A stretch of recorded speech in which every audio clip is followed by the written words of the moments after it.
And Neil Katyal, I was struck by the Maggie Haberman quotes of a year ago from Witness Trump. Now, if there is an audio tape of that, and I'm not sure if Donald Trump allows her to tape their conversations, but if there is, that is something that could be subpoenaed in this case. But the way it's reported by Maggie Haberman, it appears that Donald Trump realizes in mid-answer, by her surprise, that he's not supposed to have these. But we know that he did have those at that time. Exactly, Lawrence. So a crime requires two things. It requires a bad act and a bad criminal intent.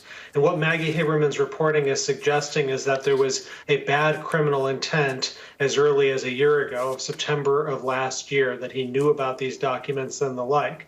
And then today we're learning more evidence of the bad act because, Trump does turn out have incredible things, and not just in his storage room at Mar-a-Lago, but in his office itself, Lawrence. So in his office, and you said this briefly, but I just want to pick up on it, 7 top secret documents, 17 other highly classified documents, 43 empty folders that contained classified information.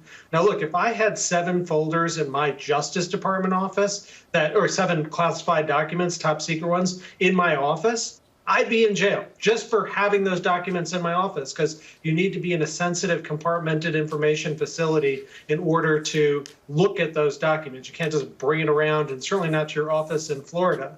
And remember, it wasn't just that he's found with these documents in his office, Lawrence. These documents were part of a search warrant that was executed after he had sworn through his lawyers that he had returned everything. This is what they found after that. And so it's obstruction, it's false statements, it's so many other things. And his lawyers are thick in the middle of it, which makes them both targets of a federal investigation, most likely, and also opportunities to flip against Donald Trump himself. Glenn Kirshner, as a former federal prosecutor, what do you see in the Maggie Haberman interview, stacking it up with the evidence as we know it?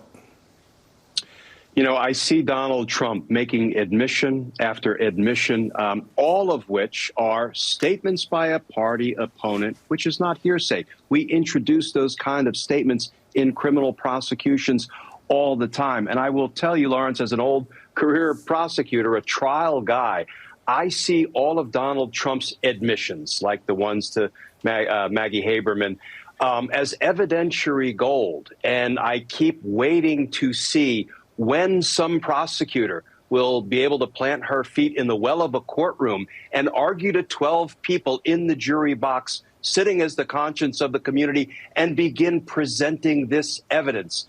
But there is a prerequisite to us getting to that point. It's an indictment.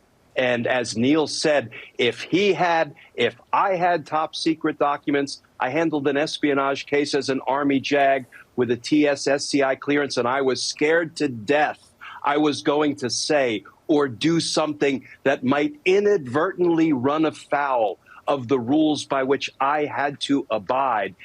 We would be in jail, lickety-split. So I await the Department of Justice to get to a point where it believes the time is right, because this is only a timing issue. The evidence is there.